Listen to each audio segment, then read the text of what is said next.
देसवाल जी, class चल रही है। चलेगी क्यों नहीं भाई क्लास? उसी के लिए तो आना होता है बच्चे यहाँ पे।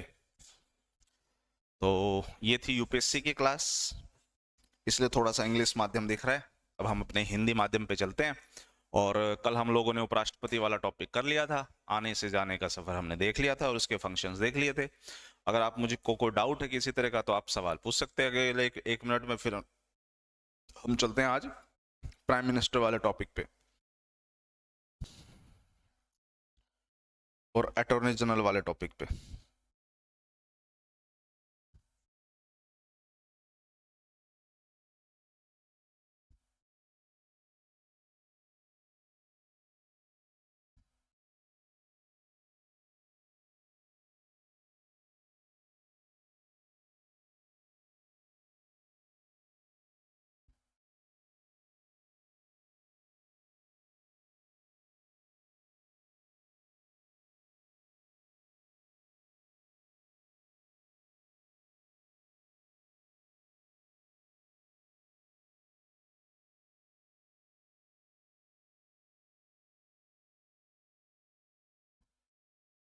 राम राम जी, कुलदीप ढेरू जी। राम राम।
चलिए, गुड आफ्टरनून डियर सतेंद्र। अरे क्लास नहीं रुकी, मैं तो तुम्हारे ना आने की वेट कर रहा था। ऐड करो मुझे भी। अच्छा, कहाँ ऐड करना है विजय? कर लेंगे, तुम्हें भी ऐड कर लेंगे भाई। सर क्लास चल रही है क्या? क्या रुक गई? नहीं सतेंद्र जी, नहीं रुकी भाई। Very good afternoon dear Pinky. Start करते हैं टॉपिक के साथ। आज का जो टॉपिक है, आ, सबसे पहले हम बात करेंगे महान्यायवादी के ऊपर, अटॉर्नी जनरल के ऊपर, और इसके बाद प्राइम मिनिस्टर के टॉपिक पे घुसेंगे। महान्यायवादी, जिसे इंग्लिश में हम लोग अटॉर्नी जनरल के नाम से भी जानते हैं, भारत के संविधान में एक 76 नंबर आर्टिकल में इसके बारे में बात की गई है। लेकिन उससे पहले इस टॉपिक को करें, पहले तो इसे इरेज करते हैं। अब समझिए, हमारे पास बच्चे कितने टाइप की सरकार है? दो टाइप की सरकार है।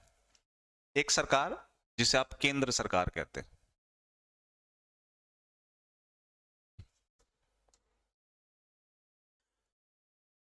दो टाइप की सरकार है, एक है केंद्र सर और एक है राज्य।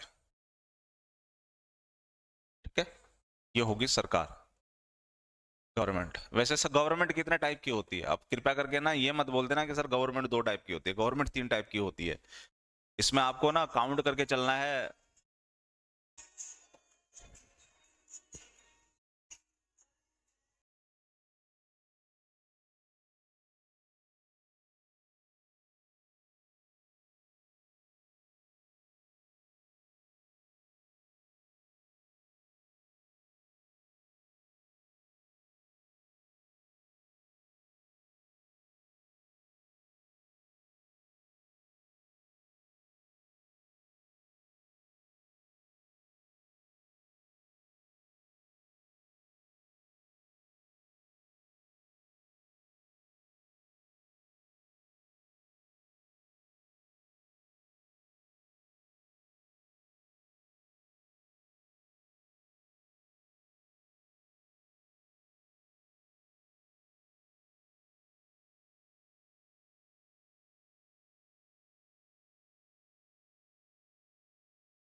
ओके। सोहन लाल जी, मेरी क्लास रुक रही है बार बार। अरे रुक नहीं रही है, मैं रुक रहा हूँ भाई। मैं अपनी आवाज को बंद कर देता हूँ जिसकी वजह से आप मेरी आवाज नहीं सुन पाते। रुक नहीं रही है क्रांतिकारियों। तो सोहनलाल जी, मेरा वैसे कोई ना व्हाट्सएप ग्रुप नहीं है, लेकिन आप टेलीग्राम पे जुड़ना चाहे तो रोहन हिमांशु झा आप सर्च कर सकते हैं और ज्वाइन कर सकते हैं। तो सरकार मेरे पास दो है सर, एक केंद्र एक राज्य है।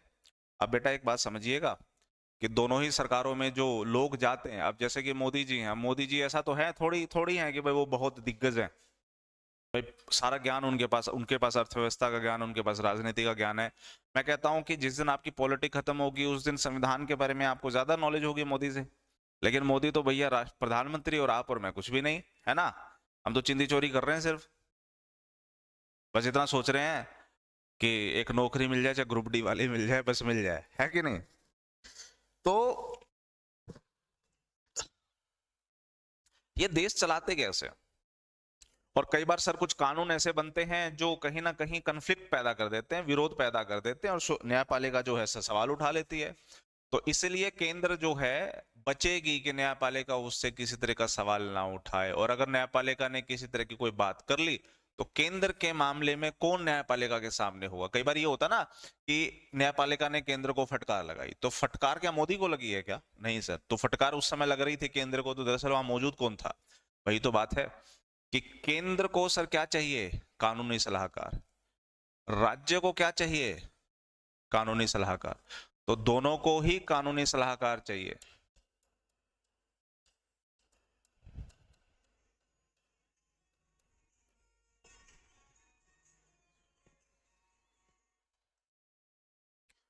और सर ये कानूनी सलाहकार दोनों राज्यों में अलग अलग नाम से जाने जाते हैं। कौन कौन नाम से?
तो आवाज बेटा मैं बंद कर देता हूँ, अब फोन आया तो वो थोड़ी सुनाऊंगा आपको कि मैं फोन पे क्या बात कर रहा हूँ। हो सकता है कि मैं बड़ी रंगीन बातें कर रहा हूँ तो वो थोड़ी सुनाई देगी आपको, वो तो बंद कर दी जाएगी।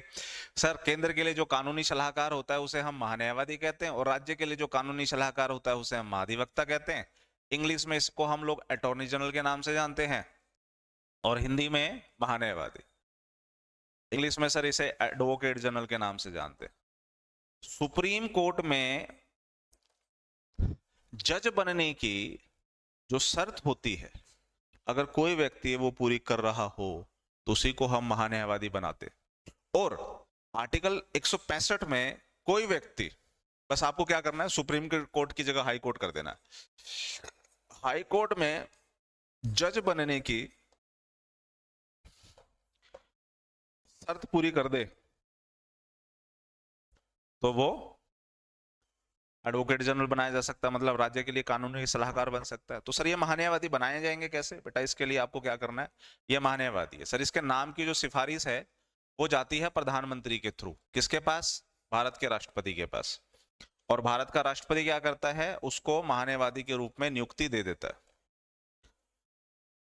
और जैसे ही उसको नियुक्ति हो गई, नियुक्ति होने के साथ उसका कार्यकाल कितने साल का होगा? कृपया करके 5 साल मत बोल देना। आप कहना कि सर इसका कार्यकाल निश्चित नहीं होता, क्यों? क्योंकि जब तक सरकार है तब तक महान्यायवादी है, सरकार खत्म महान्यायवादी खत्म। जब तक सरकार है तब तक महान्यायवादी है, सरकार खत्म महान्यायवादी खत्म।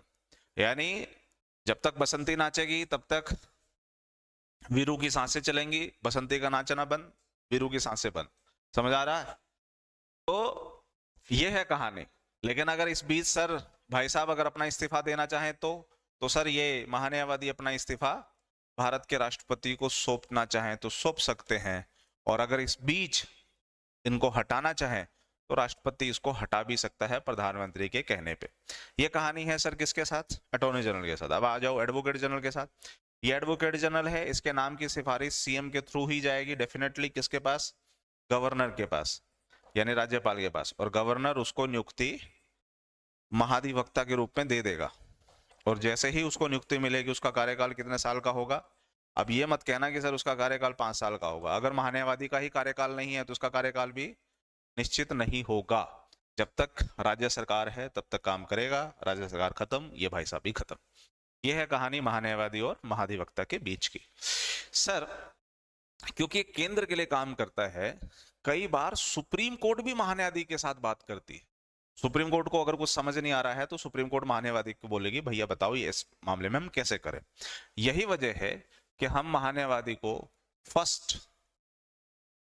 लॉ ऑफिसर ऑफ इंडिया भी कहते हैं, भारत का प्रथम कानूनी अधिकारी भी बोलते हैं।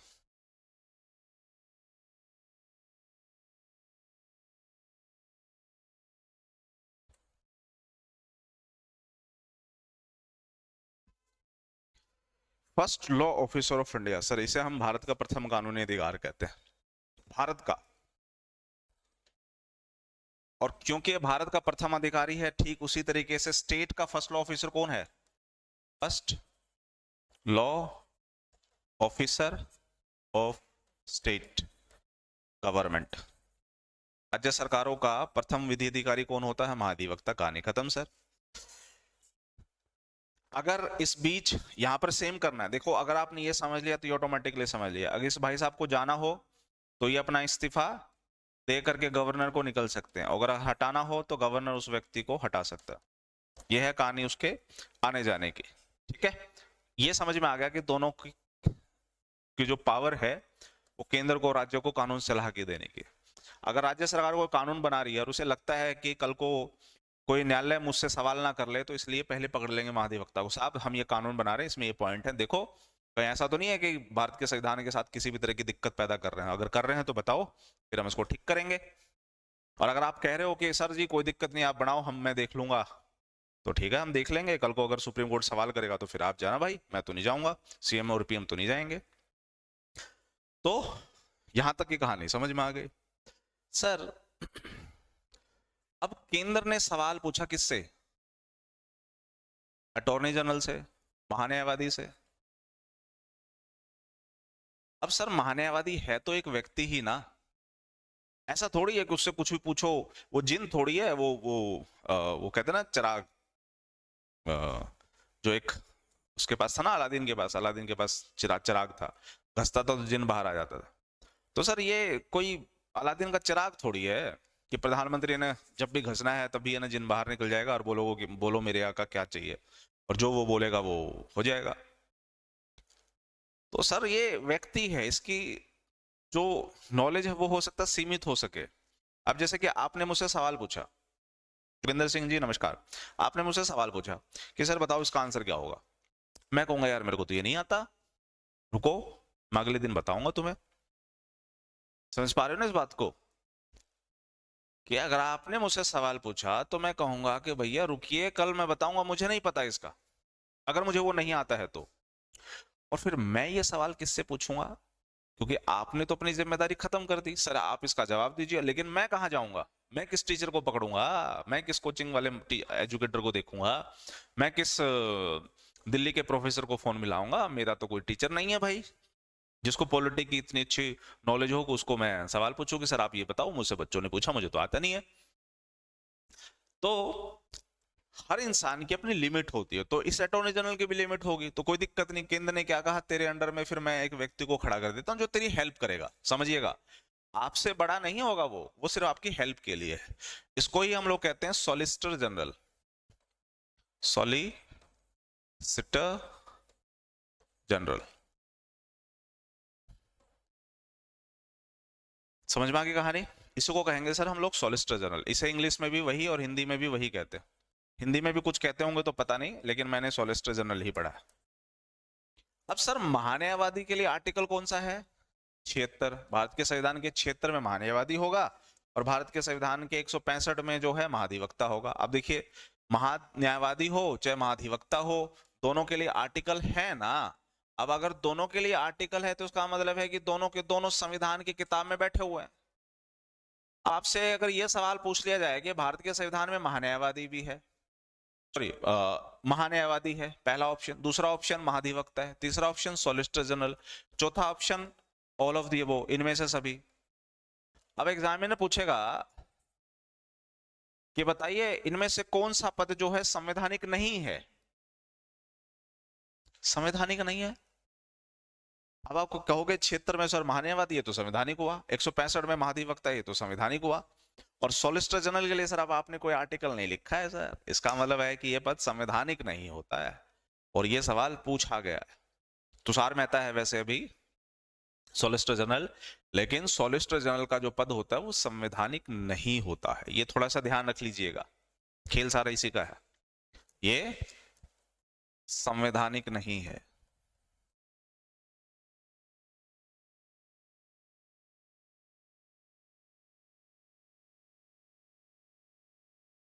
अब बढ़िया आगे सर, ये है लोकसभा, सर ये है राज्यसभा। अगर किसी को लोकसभा में जाना हो तो या तो वो चुनाव लड़ करके जाए, बोलो हाँ या ना, या तो वो निर्वाचित होगा, और अगर निर्वाचित नहीं है तो कोई दिक्कत नहीं है, भारत के राष्ट्रपति ने सर उसे मनोनीत कर रखा हो, या वो मनोनीत होके जाएगा, बोलो हाँ या ना। तो भाई लोकसभा में घुसने के तरीके दो हैं, या तो चुनाव लड़के जाओ, नहीं तो भारत के राष्ट्रपति के द्वारा मनोनीत होके जाओ। ठीक इसी तरीके से अगर आपको राज्यसभा में जाना है तो राज्यसभा में जाने के भी सेम दो ही तरीके हैं, निर्वाचित और मनोनीत। राष्ट्रपति 12 सदस्यों को राज्यसभा मनोनीत करता है, या फिर ना विधानसभा के द्वारा चुनाव लड़ करके आओ। तो जो व्यक्ति लोकसभा राज्यसभा में जा रहा है वो क्या हो रहा है बेटा, निर्वाचित या मनोनीत। लेकिन सर समझिए, एक व्यक्ति है जिसका नाम है, या जिसके पद का नाम है अटॉर्नी जनरल, और ये जो अटॉर्नी जनरल होता है, आपने पिछले सेशन में पिछले स्लाइड में बताया कि अटॉर्नी जनरल हो या एडवोकेट जनरल हो, दोनों के दोनों क्या है, नियुक्त हैं। तो सर ये बंदा जो है, आप देखिए इसके पावर, ये बंदा ना तो निर्वाचित है ना ही मनोनीत है, ये नियुक्त है, इसकी नियुक्ति हुई है, लेकिन फिर भी सर इसके पास पावर ऐसी है कि ये लोकसभा में भी जा सकता है ये राज्यसभा में भी जा सकता है, यानी लोकसभा राज्यसभा में जाने का एक तीसरा तरीका भी है। आप एडवोकेट जनरल होने चाहिए, लेकिन डियर जरूरत नहीं है ना पिंकी, वो तो सिर्फ हेल्प के लिए बनाया गया है महान्यायवादी के। अब उसका सीनियर होता तो मुझे संवैधानिक बनाना पड़ता, लेकिन उसका तो जूनियर जूनियर बनाया ना। और अगर मैंने उसको संवैधानिक बना दिया होता तो फिर है ना उसको लाना हटाना एक प्रक्रिया के तहत होती। क्योंकि उसका पद संवैधानिक नहीं है तो प्रधानमंत्री बहुत आसानी से ले आएगा उसे, है ना। उसके लिए उसे किसी से पूछने की जरूरत नहीं पड़ती। संवैधानिक होते ही प्रधानमंत्री को फिर एक प्रक्रिया से गुजरना पड़ेगा, यानी हेडेक है, हेडेक लेना नहीं है।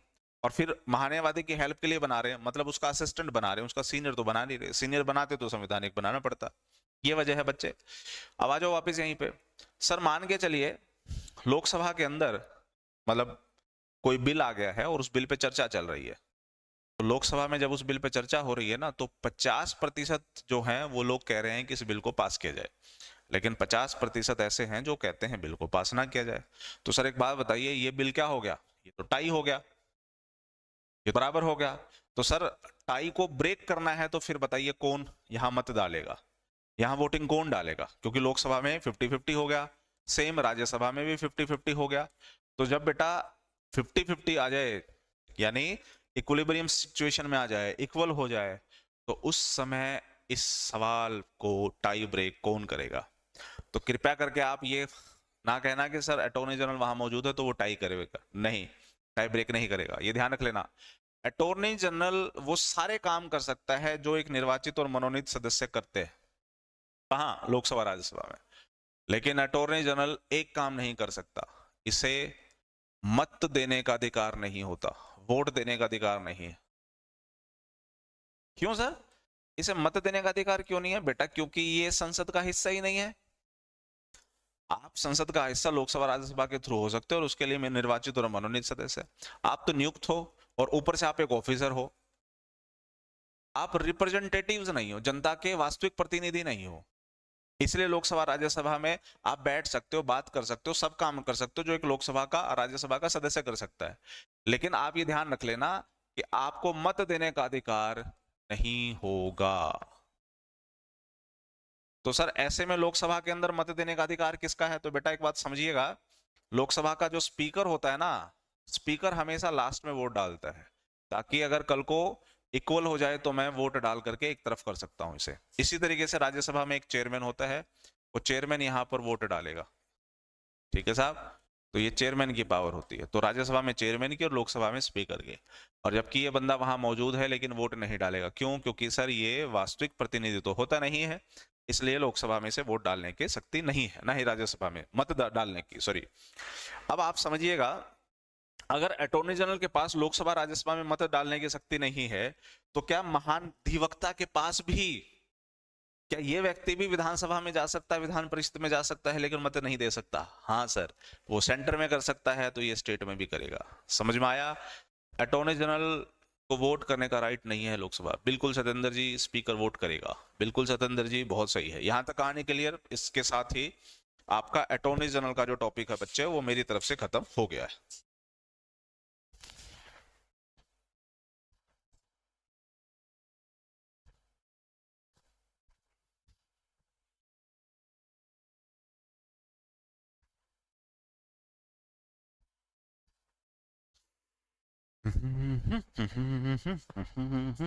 यहां तक किसी को डाउट हो तो पूछे भाई सवाल।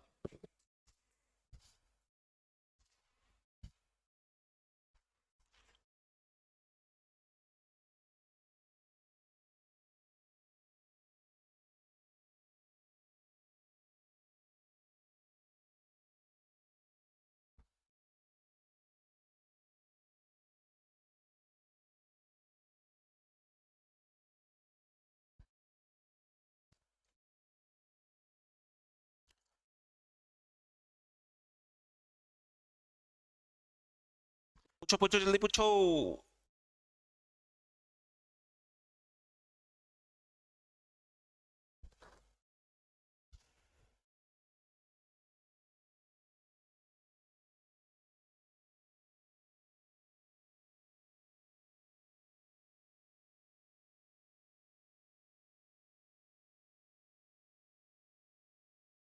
कोई डाउट नहीं, चलो अब चलते हैं बच्चे हम प्रधानमंत्री की तरफ।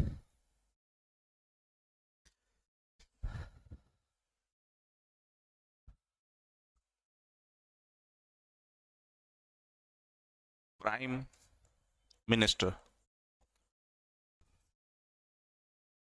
प्रधानमंत्री।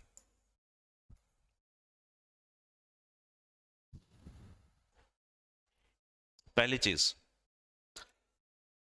बताइए, भारत में संविधान में सर फर्स्ट पेज दोबारा रिवाइज करवा दीजिए। फर्स्ट पेज दोबारा रिवाइज करवा दीजिए। डियर टॉपिक का नाम बताओ बच्चे। फर्स्ट पेज आप ये कह रहे हो? समझो बेटा, हमारे पास कितना टाइप की सरकार होती है? सर 3। मैंने यहाँ कितनी बात की? सिर्फ 2, क्योंकि यही कानून बनाती है। तीसरी सरकार कानून नहीं बनाती, वो स्थानीय स्तर पे बना सकते हैं, जो पंचायत जिसे हम लोग कहते हैं, या नगर निगम वगैरह जो होते हैं। तो सर इसमें हम बात कर रहे हैं 2 सरकार की, केंद्र और राज्य सरकार की। अब देखो, मोदी जी भारत में कानून बनाएंगे? बनाएंगे। खट्टर काका हरियाणा में कानून बनाएंगे? बनाएंगे। क्या ये दोनों पढ़े लिखे हैं? बहुत नहीं सर। तो फिर इनको कैसे पता कि क्या करना है क्या नहीं करना? अगर कुछ काम ऐसा कर दे जो संविधान के साथ मैच नहीं करता या उसकी इज्जत नहीं करता, तो उस कानून को तो रद्द कर दिया जाएगा न्यायपालिका के द्वारा। सर इसी से बचने के लिए ही, इसकी संवैधानिकता को जांचने के लिए ही केंद्र और राज्य सरकार एक कानूनी सलाहकार को नियुक्त करती है। जो केंद्र के लिए कानूनी सलाहकार होता है उसे महान्यायवादी कहते हैं, और जो राज्य के लिए कानूनी सहायता देता है उसे हम महाधिवक्ता कहते हैं। महान्यायवादी वो बनता है जो सुप्रीम कोर्ट में न्यायाधीश बनने की कंडीशन पूरी करे, और हाई कोर्ट में जज बनने की कंडीशन जो पूरी करेगा वो महाधिवक्ता है। अनुच्छेद 76 और 65 में, यानी संवैधानिक पदों के दोनों। क्योंकि सरकार की कानूनी सलाह देता है, तो केंद्र में सरकार का हेड कौन है? प्रधानमंत्री। तो प्रधानमंत्री कहेगा राष्ट्रपति को कि भैया इसकी नियुक्ति दीजिए, तो देखिए राष्ट्रपति ने नियुक्ति दे दी। और सर ये बंदा काम क्या करता है? सरकार को कानूनी सलाह देगा ना। जब सरकार ही नहीं है तो फिर किसको कानूनी सलाह देगा? तो इसका मतलब सरकार खत्म, ये भी खत्म। इसलिए सर इसका कार्यकाल निश्चित नहीं है। ठीक है। सेम महाधिवक्ता के साथ अगर आप ये पढ़ लिया तो बच्चे आपने एक तरीके से पढ़ लिया, क्योंकि सर सुप्रीम कोर्ट भी इससे कानूनी सलाह मांग लेता है, इसलिए इसे first law officer of India कहते हैं। एक अधिकारी के रूप में, एक कानूनी अधिकारी के रूप में ये सर फर्स्ट लॉ ऑफिसर है। इसी तरह से राज्य के रूप में ये महाधिवक्ता होगा। ठीक है डियर रेखा जी, आशा करता हूं कि आपको ये चीज क्लियर होगी होंगी। नहीं है तो फिर बता दीजिएगा, फिर क्लियर कर लेंगे। भारत के संविधान में किस आर्टिकल में बोला गया है कि भारत का एक प्रधानमंत्री होगा? सर किसी भी आर्टिकल में भारत के एक प्रधानमंत्री होने की बात नहीं कही गई है। कृपया करके डियर जी आप 74 मत बोलिएगा। ना तो 74 कहता है कि भारत का एक प्रधानमंत्री होगा, ना 75 कहता है भारत का एक प्रधानमंत्री होगा। दरअसल 74 यह कहता है कि एक मंत्री परिषद होगी, जो हम ऑलरेडी पढ़ चुके हैं, और उस मंत्री परिषद का जो हेड होगा वो प्राइम मिनिस्टर।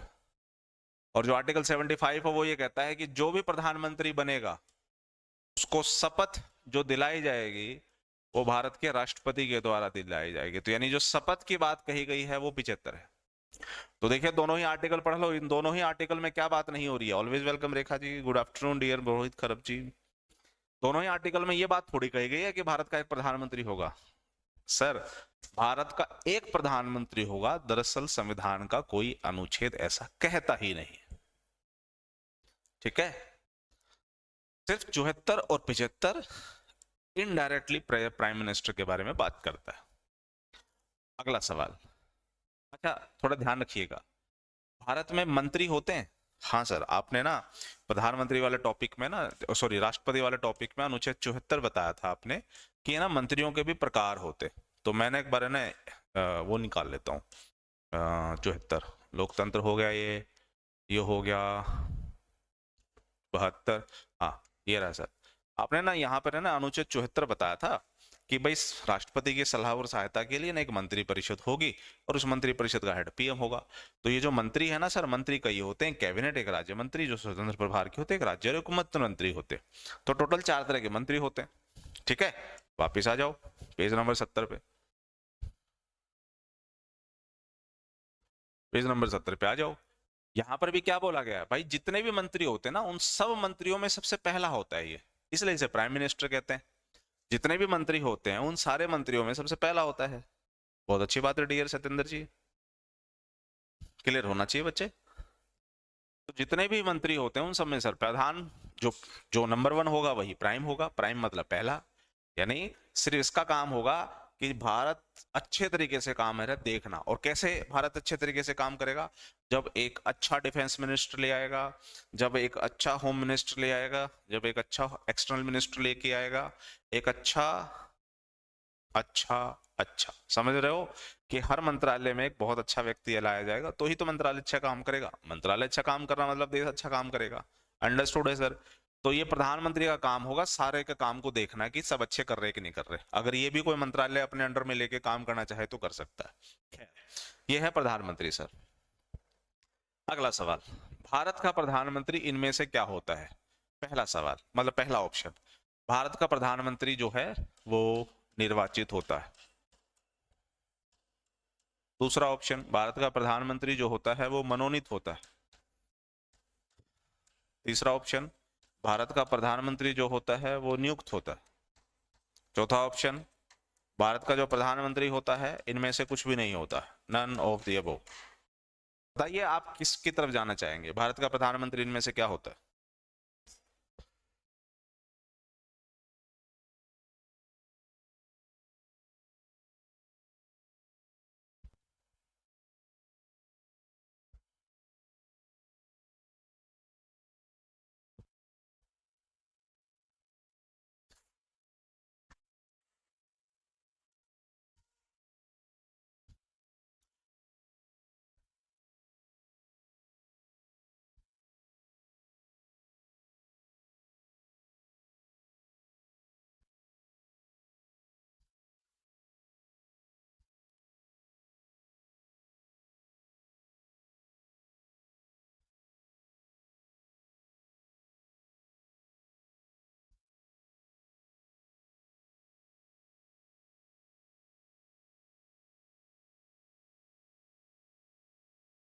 मंत्री में से चुना जाता है सर।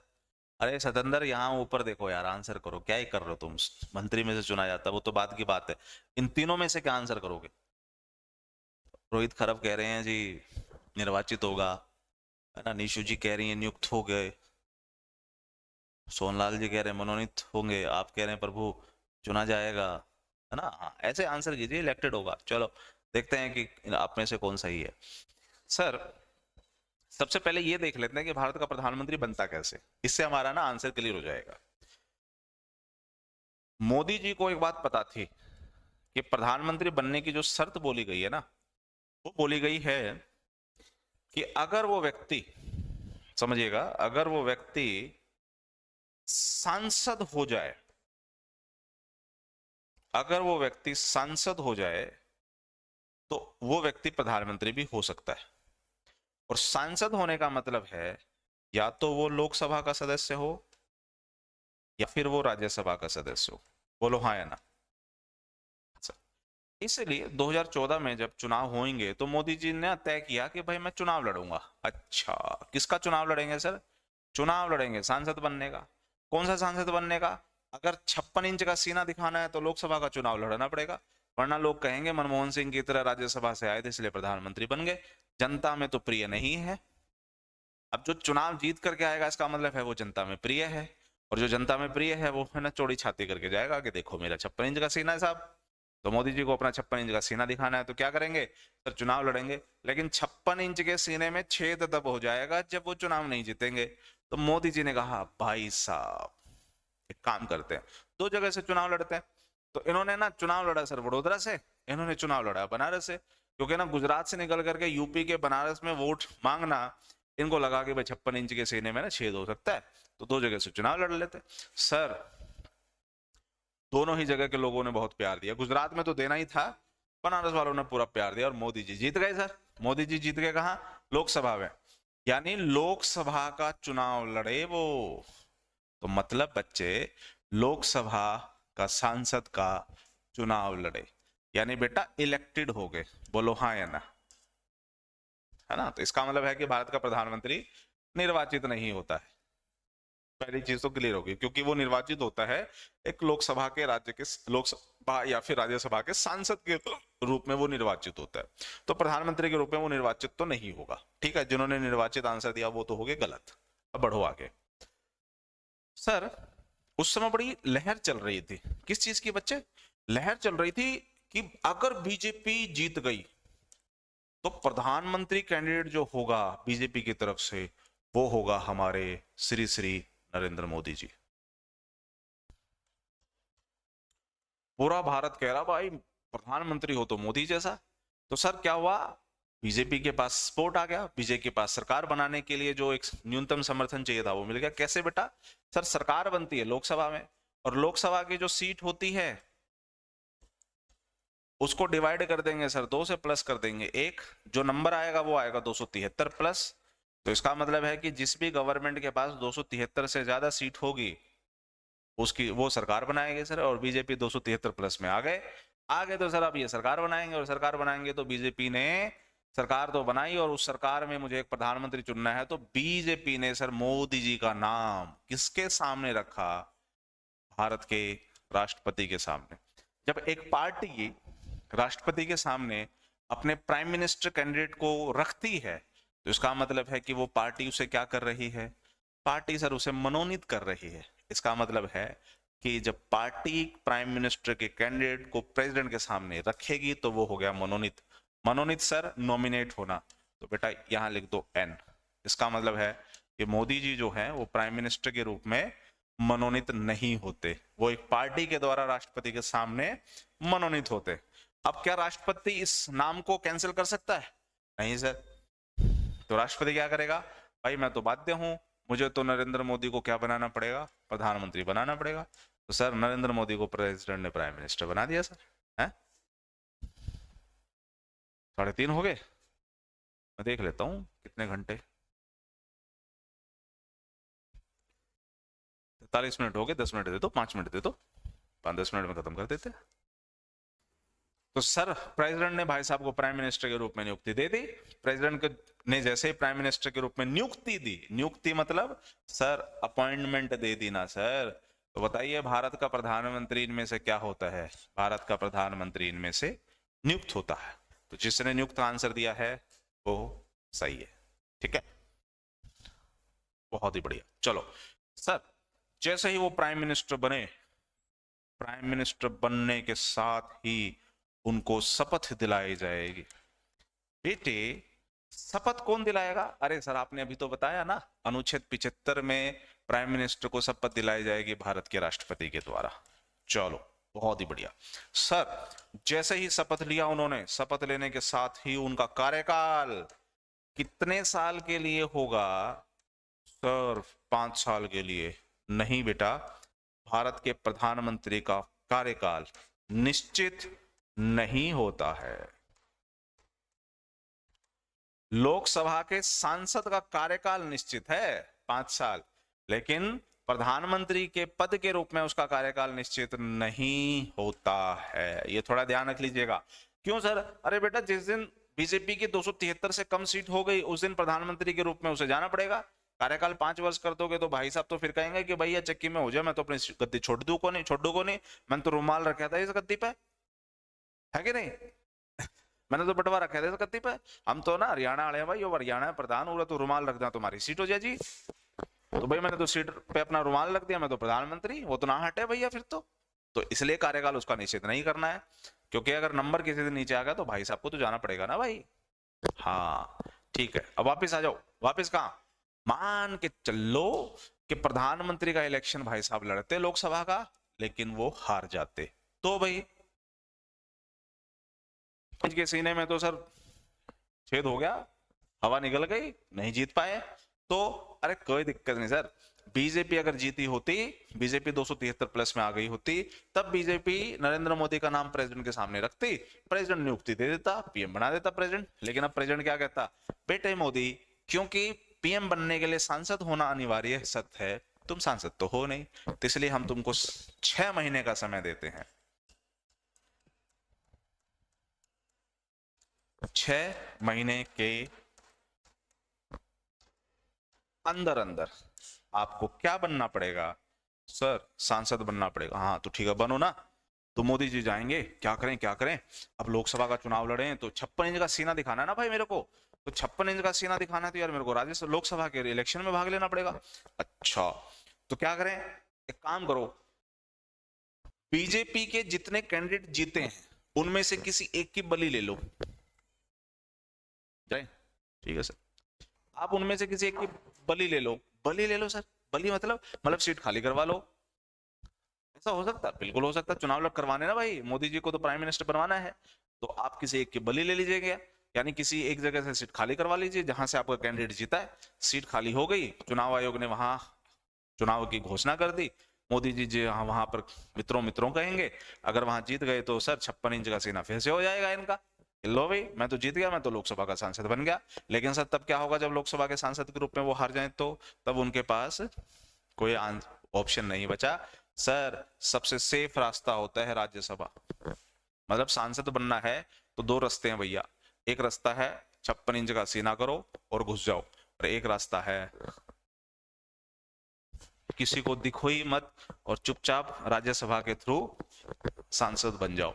ठीक है, यानी सामने से आओगे तो लोकसभा कहलाओगे, और अगर पीछू के दरवाजे से घुसोगे तो राज्यसभा कहलाओगे। मतलब आप 56 इंच का सीना नहीं दिखा पाओगे। तो इसलिए सर राज्यसभा से लोग बचते हैं प्रधानमंत्री बनने के लिए। अब मनमोहन सिंह की इतनी बेइज्जती क्यों होती है? क्योंकि सर मनमोहन सिंह राज्यसभा से थे। अच्छा, तो कोई और भी प्रधानमंत्री राज्यसभा से हुए हैं क्या? सबसे पहले तो इंदिरा गांधी का नाम ले लो। इंदिरा गांधी खुद प्रधानमंत्री जो रही हैं वो राज्यसभा से रही थी, बाद में वो लोकसभा का चुनाव जीती थी। पहला तो वो इंदिरा गांधी राज्यसभा से थी क्योंकि रायबरेली से हार गई थी। दूसरे प्रधानमंत्री जो हुए हैं सर, उसमें एक का नाम है सर HD देवेगौड़ा। तीसरे प्रधानमंत्री हुए हैं सर, उसमें एक हुए हैं इंद्र कुमार गुजराल, और जो चौथे प्रधानमंत्री हुए हैं सर वो हुए हैं मनमोहन सिंह।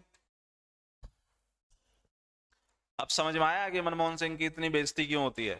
क्योंकि वो राज्यसभा से आए थे, जनता के बीच में वो फेमस नहीं रहे, और आपके लिए बड़ा आसान है राज्यसभा में आना, तो आप देखिए आप आ गए। तो मनमोहन सिंह आ गए सर। विश्वजीत जी नमस्कार भाई। तो 4 ऐसे प्रधानमंत्री हुए हैं भारत के जो राज्यसभा से थे, है कि नहीं? हाँ सर, तो सबसे सेफ रास्ता है राज्यसभा, लेकिन 56 इंच का सीना दिखाना है तो भैया लोकसभा।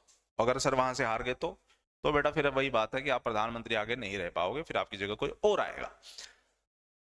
पिछले साल जब वेस्ट बंगाल में चुनाव हुआ, पिछले साल मतलब पिछले से पिछले 2020 की बात हो रही है ना, शायद 2020-21 में चुनाव हुआ था वेस्ट बंगाल का, तो 2020-21 में बात हो रही है।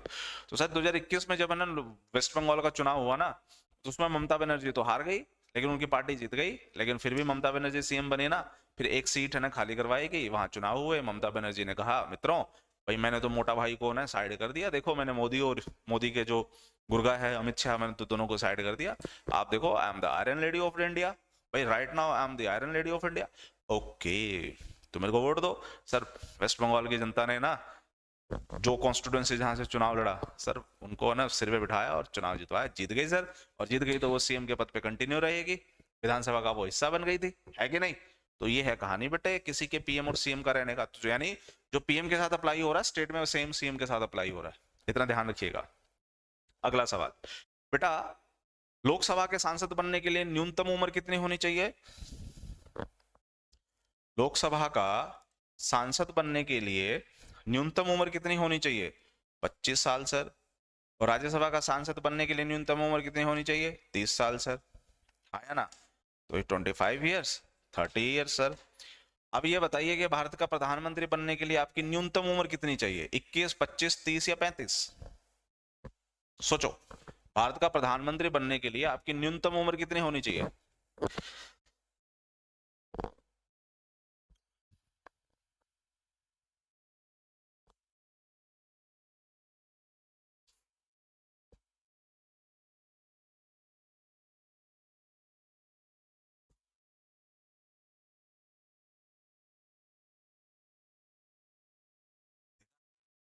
ना ट्रैप में। सर प्रधानमंत्री तो वही बनेगा ना जो लोकसभा और राज्यसभा का सांसद होगा। बोलो हाँ या ना? हाँ सर। और लोकसभा का सांसद आप कितनी उम्र में बनते हो? 25 में। और राज्यसभा का 30 में। तो बेटा न्यूनतम उम्र कितनी चाहिए प्रधानमंत्री बनने की? फिर तो 25 ही चाहिए ना। क्योंकि न्यूनतम यानी कम से कम तो 25 है ना सर, तो बन गया ना बेटा, काम खत्म, पैसा हजम। और इस तरीके से हमारा कार्यकाल पूरा। और इस तरीके से आगे जब शपथ ले लिया, कार्यकाल निश्चित नहीं है, आ गया है, अब जाने की जो बात होगी वो करेंगे हम अपनी अगली क्लास में। यहां तक बच्चे किसी तरह की दिक्कत तो बताइएगा।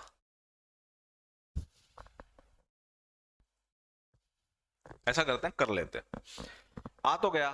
अब बात करते हैं जाने की, यानी कि भारत के पद की रिक्त, प्रधानमंत्री के पद की रिक्ति कैसे होती है, वैकेंसी। पहला पॉइंट, सर अगर वो व्यक्ति अपना इस्तीफा दे दे तो पद की रिक्ति हो जाएगी। दूसरा, अगर उसको हटा दिया जाए तो रिक्ति हो जाएगी। तीसरा, अगर उसने अपने पद पे अगर उसके रहते रहते मृत्यु हो गई तो पद खाली हो जाएगी। तो भारत का प्रधानमंत्री जब अपना इस्तीफा देगा तो इस्तीफा देगा सर भारत के राष्ट्रपति को, क्योंकि उसकी नियुक्ति राष्ट्रपति ने ही दी थी, पहली चीज। दूसरी चीज, हटाना कैसे होगा वो हम आगे देखेंगे। हटाने के लिए जो सरकार प्रक्रिया का इस्तेमाल होता है उसको ही हम लोग कहते हैं अविश्वास प्रस्ताव।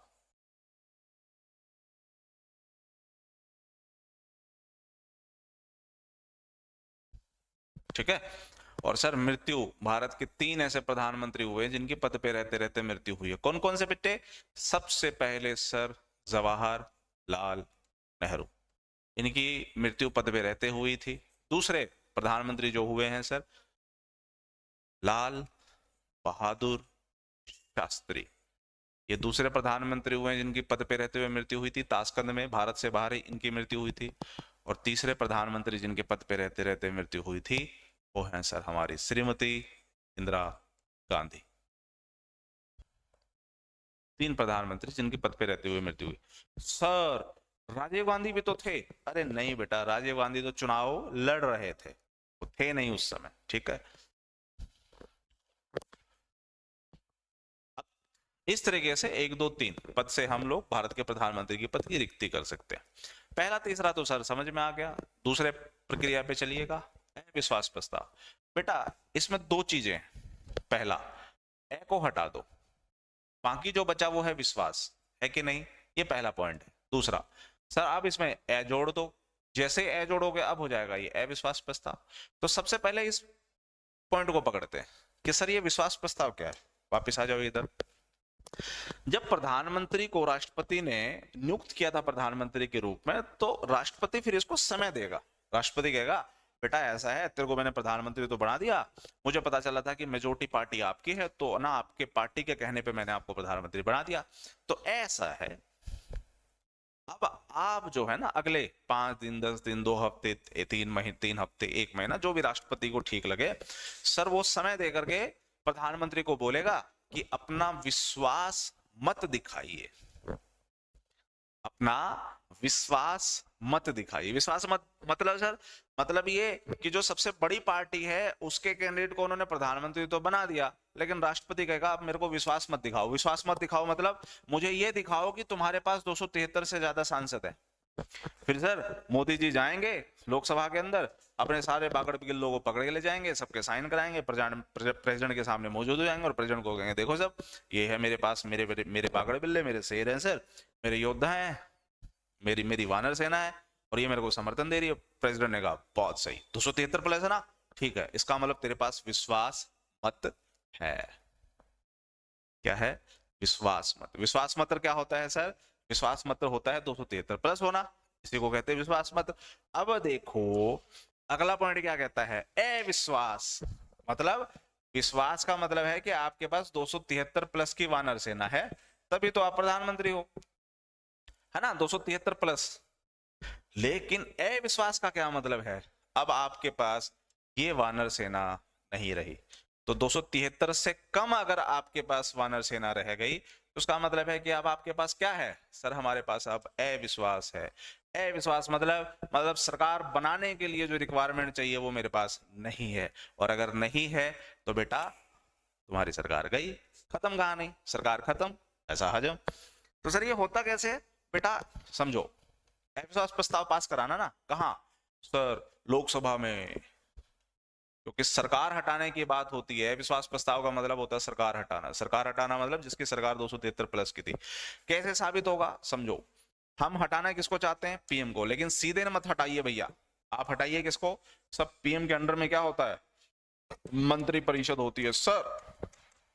याद करो मंत्री परिषद जो प्रेसिडेंट में पढ़ चुका है। पीएम सर हेड होता है मंत्री परिषद का। ओके, अब क्या होगा सर? लोकसभा के अंदर जो विपक्षी पार्टी है, यानी जो मेजोरिटी पार्टी है, उसके सेकंड नंबर पे जो पार्टी है, विपक्षी पार्टी है, उस विपक्षी पार्टी के कम से कम 50 सदस्य एक प्रस्ताव लेकर के आएंगे जिसको कहा जाएगा अविश्वास प्रस्ताव। यानी सेकंड पॉइंट लेकर के आएंगे, भाई हमें अविश्वास प्रस्ताव लेकर के आ रहे हैं। कितने सदस्यों के समर्थन के साथ? सर 50% या 50% कह रहा हूं, अपने 50 सदस्यों के समर्थन के साथ सर वो अविश्वास प्रस्ताव ले आएंगे। सर स्पीकर जो होती है ना लोकसभा की, कहां लेके आएंगे? लोकसभा में। लोकसभा के सर स्पीकर के पास दो ऑप्शन होते हैं, या तो इसे एक्सेप्ट कर लो या रिजेक्ट कर लो।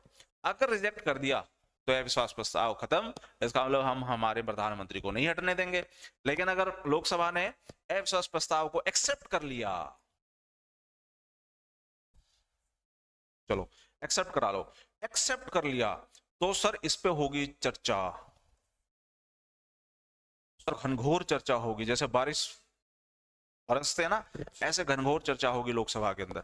आप समझिए सारी कहानी कहां चल रही है? लोकसभा में। राज्यसभा में अविश्वास प्रस्ताव नहीं लाया जाता, ये ध्यान रख लीजिए। केवल और केवल लोकसभा के अंदर ही अविश्वास प्रस्ताव की कहानी होती है, क्योंकि सरकार लोकसभा से ही बनती है। तो अविश्वास, तो फिर राज्यसभा का क्या रोल है?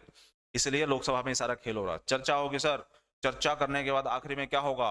वोटिंग होगी। आप समझिए बेटा, सरकार बनाने के लिए तुम्हारे पास क्या चाहिए? 273 से ज्यादा लोग चाहिए। अगर तुम्हारे पास 273 हैं, इसका मतलब अपोजिशन यानी जो बीजेपी के लोग अब नहीं है, वो कितने हैं? लोकसभा में कितनी सीट है बेटा? 545 सर। अगर उसमें से बीजेपी के 243 हैं, तो इसका मतलब है कि बाकी जितने अलग से बागड़ बिल्ले बचे, उनके पास कितनी स्ट्रेंथ है? सर 272। और सर 272 के मुकाबले 273 तो ज्यादा होता है ना, तो इसलिए तो सरकार है इनकी, एक ज्यादा है सर, सरकार बन गई इनकी, खत्म। लेकिन अविश्वास प्रस्ताव क्या होगा? चर्चा हुई, वोटिंग हुई, और वोटिंग में अगर अविश्वास प्रस्ताव पास हो गया, इसका क्या मतलब है पास हो गया? सर पास हो गया इसका मतलब यह है कि बीजेपी के पास 273 से कम है। इसका मतलब है अपोजिशन के पास 272 से ज्यादा है। बोलो हाँ या ना? अविश्वास प्रस्ताव का क्या मतलब हुआ? बीजेपी के पास 273 से सर कम है, इसका मतलब है कि अपोजिशन के पास 272 से ज्यादा है। इसका मतलब सर उल्टा कर दो ना, इसको कर दो 272, इसको कर दो 273। अगर ये भी हो गया तो देखिए बीजेपी के पास सरकार बनाने के लिए जो समर्थन चाहिए वो नहीं रहा, तभी तो ये वोट पास हुआ ना आपका। ये पास कब नहीं होता? जब ये सिचुएशन होती, जब इनके 273 होते, तुम्हारे 272। अगर ये है तो इसका मतलब है कि कभी भी ये विश्वास प्रस्ताव पास नहीं होगा। अगर पास हो गया तो इसका मतलब सेकंड कंडीशन पूरी होगी सर, ये कम हो गए, ये ज्यादा हो गए, और ये ज्यादा हो गए तो सर मुबारक हो, सरकार गई। सरकार गई मतलब पास हो गया तो कौन गया? सर मंत्रिपरिषद खत्म। और बेटा मंत्रिपरिषद खत्म, कौन खत्म? पीएम खत्म। क्यों खत्म? क्योंकि सर मंत्रिपरिषद का हेड होता है पीएम। मंत्रिपरिषद का हेड होता है पीएम। अगर नीचे का बैग ही चला गया, नीचे का सपोर्ट सिस्टम ही चला गया, तो ऊपर वाला बंदा ऑटोमेटिकली नीचे आएगा कि नहीं आएगा? तो मंत्रिपरिषद खत्म, पीएम खत्म। और क्या आज तक किसी प्रधानमंत्री के खिलाफ अविश्वास प्रस्ताव पास हुआ है? आप कहेंगे सर विश्वनाथ प्रताप सिंह 1990, एकमात्र ऐसे प्रधानमंत्री जिनको अविश्वास प्रस्ताव से हटा दिया गया था। आज तक कोई भी प्रधानमंत्री अविश्वास प्रस्ताव से नहीं हटा बेटा, लेकिन हटने वाले एक ही व्यक्ति हैं, वो कौन है? अविश्वास प्रस्ताव से हमारे प्रिय विश्वनाथ प्रताप सिंह। ये है कहानी पीएम की। यहां तक कहानी खत्म होगी, लाने से लेकर के हटाने तक का हमने काम कर लिया बच्चे। इसमें कोई डाउट है तो आप मुझसे पूछ सकते हैं, यहां तक किसी तरह की समस्या है तो आप मुझसे पूछ सकते हो, वरना आज की कहानी को हम यहीं खत्म करते हैं। मिलते हैं ब्रेक के बाद।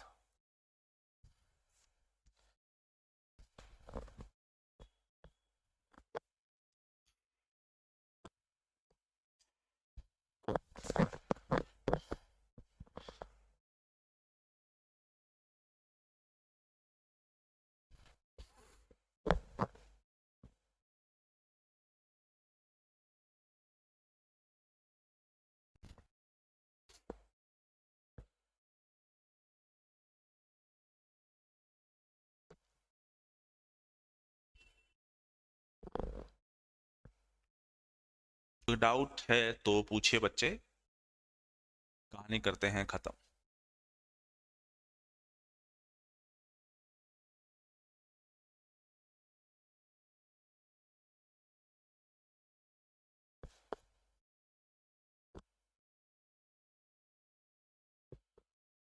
सर प्राइम मिनिस्टर अगर राज्यसभा से हो तो उसका विरोध भी अविश्वास प्रस्ताव, बिल्कुल बेटा, सरकार हटा रहे हैं। अविश्वास प्रस्ताव का मतलब प्रधानमंत्री नहीं हटा रहे। अविश्वास प्रस्ताव का मतलब होता है निशु कुमारी जी, सरकार हटा रहे हैं। और सरकार कहां से बनती है?